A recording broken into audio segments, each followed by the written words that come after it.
नमस्कार। हम लोगों ने पिछले अध्याय में मेष लग्न में चंद्रमा सप्तम भाव से लेकर द्वादश भाव में स्थित होने के क्या क्या फल होंगे इस विषय में चर्चा की थी। आज अध्याय संख्या 151 में हम लोग चर्चा करेंगे मेष लग्न में मंगल लग्न से लेकर छठे भाव में स्थित होने से क्या क्या फल होंगे। सबसे पहले हम लोग मंगल के विषय में समझते हैं। मंगल नैसर्गिक रूप से अशुभ ग्रह है या एक पुरुष ग्रह भी है या क्षत्रिय है या अग्नि तत्व प्रधान ग्रह है तथा हम लोग इस बात को भी समझेंगे कि मंगल किन किन विषयों का कारक होते हैं। मंगल को बल का कारक कहा गया है, छोटे भाई का कारक कहा गया है, पराक्रम, साहस, लड़ाई झगड़ा, पीत, तर्क शक्ति आदि इन सबों का कारक कहा गया है। इसे विस्तार पूर्वक हम लोगों ने 1 से लेके 100 अध्याय के मध्य में पढ़ चुके हैं। मेष लग्न में मंगल लग्न तथा अष्टम भाव के स्वामी होते हैं। मेष लग्न में मंगल लग्न में यदि स्थित हो तो मंगल यदि लग्न में स्थित हो अर्थात वह अपने ही राशि में स्थित है तो कोई भी ग्रह यदि अपने ही घर में स्थित होता है तो वह ग्रह बलवान होता है, साथ ही साथ वह भाव भी बलवान होता है। तो यहां मंगल बलवान है तथा लग्न भी बलवान हो गया। तो हम लोग यहाँ मंगल के लग्न में स्थित होने से हम लोग क्या फल कह सकते हैं। हम लोग यह कह सकते हैं कि जातक शारीरिक रूप से हष्टपुष्ट होगा, जातक विवेकी होगा, बुद्धिमान होगा, जातक साहसी होगा, पराक्रमी होगा, जातक तार्किक होगा, जातक के स्वभाव में एग्रेशन होगा। ऐसे जातक किसी भी कार्य को करने के लिए निर्णय शीघ्र ही ले लेते हैं। मंगल मेष राशि में स्थित होने से, चूंकि मेष राशि अग्नि तत्व की राशि है तथा मंगल पीठ प्रकृति की राशि होने के कारण ऐसे जातकों को पीठ संबंधी समस्या भी हो सकती है। इस प्रकार हम लोग मंगल के लग्न में स्थित होने के फल को समझ सकते हैं। मंगल की 3 दृष्टियां होती है। दृष्टि के विषय में भी हम लोग पूर्व में विस्तार पूर्वक समझ चुके हैं। मंगल की 3 दृष्टियां होती है। कौन कौन सी होती है? चतुर्थ दृष्टि, सप्तम दृष्टि तथा अष्टम दृष्टि। तो मंगल यहां बैठकर अपने चौथे दृष्टि से 1 2 3 4 चौथे दृष्टि से चौथे भाव को देखेगा। मंगल की दृष्टि अशुभ होती है। क्योंकि मंगल अशुभ ग्रह है इसलिए इसकी दृष्टि भी अशुभ होती है। तो मंगल अपनी अशुभ दृष्टि से चतुर्थ भाव को देखेगा। तो हम लोग यह कह सकते हैं कि चौथे भाव से हम लोग सुख की बात करते हैं। तो जातक के जीवन में सुख की कमी हो सकती है। मंगल अपनी 7वीं दृष्टि से सप्तम भाव को देखेगा। तो सप्तम भाव से हम लोग वैवाहिक जीवन की बात करते हैं। तो वैवाहिक जीवन में परेशानियां हो सकती है, पति पत्नी के बीच में लड़ाई झगड़ा हो सकते हैं। इस प्रकार हम लोग समझ सकते हैं। यहां से पार्टनर्स की बात करते हैं, पार्टनर्स के बीच में मतभेद हो सकता है। मंगल अपनी 8वीं दृष्टि से अष्टम भाव को देखेगा। तो मंगल अपनी 8वीं दृष्टि से अष्टम भाव को देखेगा तो अपने भाव को ही देखेगा। तो यहां से हम लोग आयु की बात करते हैं तो आयु अच्छी होगी। अपने भाव को देख रहा था, भाव बलवान हो गया, साथ में अष्टमेश आकर लग्न में स्थित है तो अष्टम का फल भी अच्छा हो गया। तो हम लोग कह सकते हैं कि जातक की आयु अच्छी होगी, जातक गुप्त ज्ञान को सीखने की ओर रुचि रखेगा। इस प्रकार हम लोग मंगल को लग्न में स्थित होने से क्या क्या फल होते हैं उसे हम लोग ने समझ लिया। अब मंगल दूसरे भाव में स्थित हो, अर्थात धन भाव में स्थित होने से, तो मंगल धन भाव में स्थित है अर्थात ये लग्नेश है, तो लग्नेश धन भाव दूसरे भाव में स्थित है तथा मंगल एक अशुभ ग्रह है, तो यह दूसरे भाव में स्थित होकर यह क्या फल करेगा? मंगल धन भाव में स्थित होकर क्या फल करेगा? तो हम लोग यह कह सकते हैं कि जातक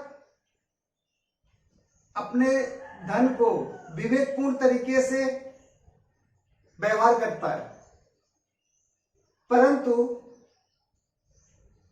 कभी कभी वह जल्दबाजी में निर्णय करके उस धन को कहीं निवेश कर देता है जिससे उसे हानि होती है। मंगल दूसरे भाव में स्थित होने से हम लोग कह सकते हैं कि जातक की वाणी तर्कपूर्ण होगी, अर्थात जातक तार्किक स्वभाव का होगा।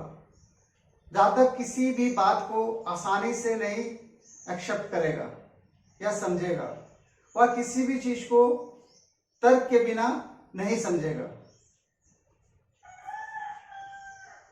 जातक का संबंध अपने कुटुंबों से व्यवहारिक होगा, परंतु असामान्य की स्थिति पर जातक अपने कुटुंबों के साथ क्रूर स्वभाव रख सकता है तथा अपने कुटुंबों को परेशान कर सकता है। मंगल दूसरे भाव में स्थित होकर अपनी चौथी दृष्टि से 1, 2, 3, 4 पंचम भाव को देखेंगे, तो मंगल अपनी अशुभ दृष्टि से पंचम भाव को देखेंगे। तो मंगल अशुभ दृष्टि से पंचम भाव को देखने से हम लोग यह कह सकते हैं कि संतान संबंधित परेशानियां हो सकती है। मंगल अपने सातवीं दृष्टि से 1, 2, 3, 4, 5, 6, 7 आठवें भाव को देखेंगे, तो मंगल अपने ही भाव को देखेंगे। तो मंगल अपने ही भाव को देखेंगे तो भाव बलवान होंगे, यानी आयु अच्छी होगी, जातक को गुप्त ज्ञान में रुचि होगा, आदि आदि हम लोग यहां से समझ सकते हैं। मंगल की आठवीं दृष्टि नवम भाव में पड़ेगी, तो मंगल की आठवीं दृष्टि मंगल भाव में क्षमा चाहते हैं, मंगल की आठवीं दृष्टि नवम भाव में पड़ने से यह अशुभ दृष्टि है। तो हम लोग क्या कह सकते हैं? भाग्य भाव में पड़ने से तो हम लोग यह कह सकते हैं कि भाग्य का साथ कब मिलेगा।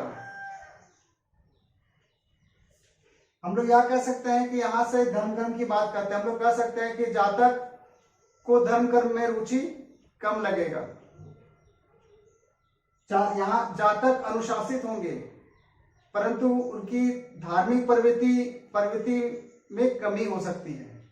इस प्रकार हम लोग मंगल के आठवीं दृष्टि नवम भाव में पढ़ने को हम लोग समझ सकते हैं। मंगल तीसरे भाव में स्थित होने से, मंगल तीसरे भाव में स्थित है अर्थात लग्नेश तीसरे भाव में स्थित है, तो मंगल एक अशुभ ग्रह और तीसरा भाव भी अशुभ ग्रह है। तो अशुभ भाव में अशुभ ग्रह यदि स्थित हो तो उस ग्रह की कार्यत्व में वृद्धि हो जाती है तथा उस भाव में भी। परंतु मंगल बुध की राशि में स्थित है, तो मंगल केवल बुध को ही शत्रु मानता है, तो यह शत्रु की राशि में स्थित है। तो मंगल के तीसरे भाव में स्थित होने से हम लोग क्या क्या फल कर सकते हैं? मंगल के तीसरे भाव में स्थित होने से हम लोग यह कह सकते हैं कि जातक को अपने भाइयों से परेशानी हो सकती है, अर्थात जातक अपने छोटे भाई बहन को परेशान कर सकता है, जातक अपने नौकर चाकरों को परेशान कर सकता है। यदि जातक खेल कूद में रुचि रखता हो तो ऐसा हो सकता है कि खेल कूद के दौरान में जब उसे प्रतिभा दिखाने का समय आएगा तो उसे चोट चपेट लग सकता है। इस प्रकार हम लोग तीसरे भाव में स्थित होने के फल को समझ सकते हैं। मंगल तीसरे भाव में स्थित होकर अपने चौथे दृष्टि से 1 2 3 4 छठे भाव को देखेगा। तो मंगल छठे भाव को देखने से यहाँ हम लोग कह सकते हैं कि रोग रिपू ऋण होंगे, परंतु अपने साहस और पराक्रम से उस पर विजय पाने में सक्षम होंगे। मंगल अपने सातवें दृष्टि से 1 2 3 4 5 6 7 नवम भाव को देखेंगे। तो मंगल अपनी सातवें दृष्टि से नवम भाव को देखने से हम लोग कह सकते हैं कि जातक को भाग्य का साथ कम मिलेगा, जातक को धर्म कर्म में रुचि कम लगेगा, जातक के पिता के साथ विचार मतभेद हो सकते हैं। इस प्रकार हम लोग समझ सकते हैं। मंगल की आठवीं दृष्टि दशम भाव में पड़ेगी, तो मंगल की अशुभ दृष्टि दशम भाव में पड़ने से जातक को कार्य क्षेत्र में परेशानी का सामना करना पड़ सकता है। इस प्रकार हम लोग मंगल के तीसरे भाव में स्थित होने के फल को समझ सकते हैं। मंगल चौथे भाव में स्थित होने से, चूंकि लग्नेश है, लग्नेश केंद्र में स्थित है, अच्छा है, मंगल केंद्र में स्थित है, अच्छा है, या मित्र के घर में स्थित है, परंतु मंगल एक अशुभ ग्रह है। तो मंगल चौथे भाव में स्थित होने से हम लोग कह सकते हैं, यहां से हम लोग सुख की बातें करते हैं, तो हम लोग कह सकते हैं कि जातक को सुख में कमी होगी। ऐसे जातक अपने निवास स्थान से दूर में रहकर सुखी रहता है। यहां से भूमि भवन वाहन आदि सुखों की बात करते हैं, इसमें कमी हो सकती है। मंगल कर्क राशि में स्थित है, मंगल कर्क राशि में नीच के होते हैं।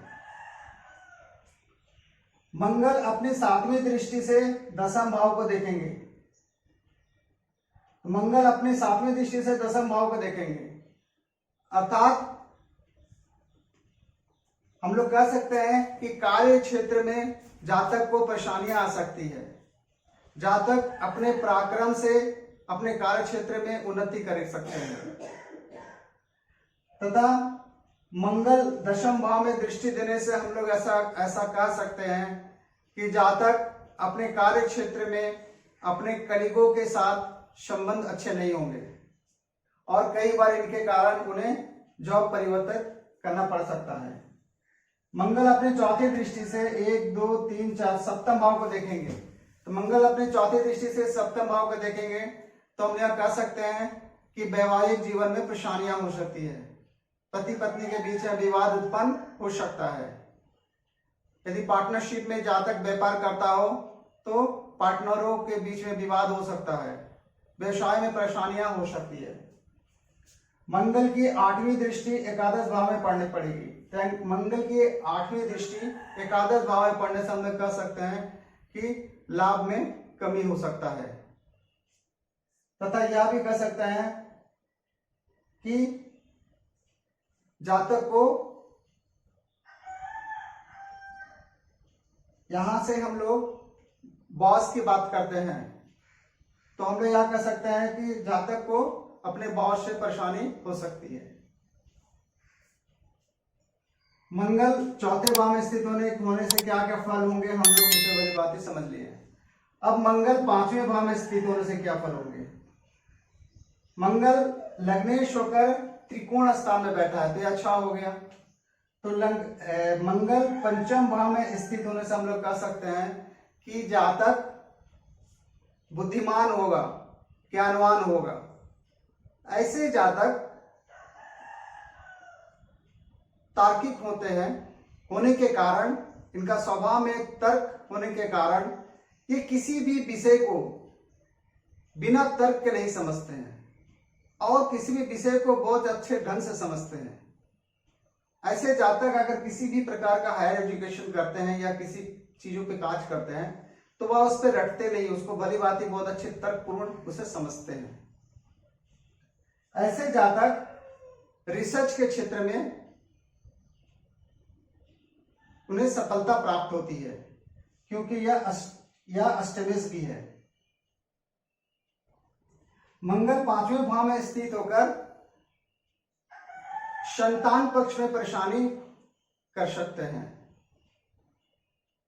परंतु संतान नहीं होगा ऐसा नहीं हो सकता है। केवल एक ग्रह के प्रभाव से यह नहीं हो सकता, संतान होंगे, परंतु संतान पक्ष में परेशानी हो सकती है, संतान होने में परेशानी हो सकती है। इस प्रकार हम लोग समझ सकते हैं।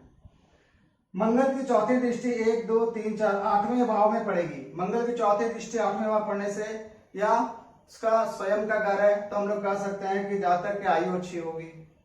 मंगल की 7वीं दृष्टि 1, 2, 3, 4, 5, 6, 7 एकादश भाव में होगी। मंगल की 7वीं दृष्टि एकादश भाव में होने से हम यह कह सकते हैं कि जातक पराक्रम से धन का लाभ प्राप्त होगा। यदि जातक किसी ऑफिस में कार्यरत है तो उसके बॉस से उससे परेशानियां हो सकती है, बड़े भाइयों से वाद विवाद हो सकता है। मंगल अपनी 8वीं दृष्टि से द्वादश भाव को देखेंगे तो मंगल अपने 8वीं दृष्टि से द्वादश भाव में देखने से अशुभ ग्रह यदि 6ठे 8वें 12वें को अगर दृष्टि देता हो तो यह बहुत खराब नहीं है। हम लोग कह सकते हैं कि वहां के जो खराब फल है वह नाश कर देते हैं। तो मंगल 12वें भाव को देखेंगे तो हम लोग कह सकते हैं कि जातक को व्यय में वृद्धि हो सकती है, अर्थात जातक खर्च अधिक करेगा। इस प्रकार मंगल पंचम भाव में स्थित होने से क्या क्या फल होंगे हम लोगों ने समझ लिया। अब मंगल 6ठे भाव में स्थित होने से क्या फल होंगे। मंगल नैसर्गिक रूप से अशुभ ग्रह है। दूसरा, मंगल अशुभ भाव में स्थित है। तो अशुभ ग्रह अशुभ भाव में स्थित होते हैं तो उस ग्रह की कार्यतत्व में वृद्धि हो जाती है तथा उस भाव के फल भी अच्छे होते हैं। तथा मंगल बुध की राशि में स्थित है तो मंगल बुध को शत्रु मानता है, तो मंगल शत्रु की राशि में स्थित है। तो मंगल यहाँ 6ठे भाव में स्थित होने से हम लोग क्या क्या फल समझ सकते हैं। तो मंगल अशुभ ग्रह है, अशुभ भाव में स्थित है तो अच्छे फल करेंगे। तो क्या अच्छा फल कर सकते हैं। तो यहां हम लोग कह सकते हैं कि जातक साहसी होगा, जातक अपने जीवन में संघर्ष करके सफलता प्राप्त कर सकता है, जातक को रोग होंगे परंतु अपने प्रयास से संघर्ष से वो रोग से बाहर निकलने में सक्षम होंगे, जातक ऋण लेंगे और अपने पराक्रम से ऋण को चुकाने में सक्षम होंगे। परंतु मंगल शत्रु राशि में स्थित है तो इसका क्या रिजल्ट हो सकता है। तो इसका रिजल्ट हम इस प्रकार कह सकते हैं कि 6ठे भाव से हम लोग मामा की बातें करते हैं तो मामा से संबंध अच्छे नहीं हो सकते हैं। यहां से शत्रु की बातें करते हैं तो शत्रुता बढ़ेगी। इस प्रकार मंगल 6ठे भाव में स्थित होने से हम समझ सकते हैं। मंगल की चौथी दृष्टि 1, 2, 3, 4 9वें भाव में पड़ेगी। मंगल की चौथी दृष्टि 9वें भाव में पड़ने से हम लोग कह सकते हैं भाग्य का साथ कम प्राप्त होगा। मंगल अपनी 7वीं दृष्टि से 1, 2, 3, 4, 5, 6, 7 मंगल अपनी 7वीं दृष्टि से द्वादश भाव को देखेंगे तो मंगल अपनी 7वीं दृष्टि से द्वादश भाव को देखने से द्वादश भाव के अशुभ फल का नाश करेंगे। इस प्रकार मंगल अपनी 8वीं दृष्टि से 1, 2, 3, 4, 5, 6, 7, 8 मंगल अपनी 8वीं दृष्टि से लग्न को देखेंगे तो मंगल अपनी 8वीं दृष्टि से मंगल को देखेंगे अर्थात अपने भाव को देखेंगे। तो हम लोग यहाँ क्या कर सकते हैं कि जातक बुद्धिमान होगा, ज्ञानवान होगा, साहसी होगा, शूरवीर होगा। इस प्रकार हम लोग मंगल के 8वीं दृष्टि लग्न पड़ने पर हम लोग समझ सकते हैं। हम लोगों ने आज देखा कि मेष लग्न में मंगल लग्न में दूसरे भाव में, तीसरे भाव में, चौथे भाव में, 5वें भाव में, 6ठे भाव में स्थित होने से क्या क्या फल होंगे। आज बस इतना ही रखते हैं। उम्मीद करता हूं कि आप लोगों को यह छोटा सा ज्योतिष का ज्ञान पसंद आया होगा। यदि पसंद आया हो तो कृपया चैनल को शेयर, सब्सक्राइब, लाइक जरूर करें। इस वीडियो को अंत तक देखने के लिए आप सभी का बहुत बहुत धन्यवाद। नमस्कार।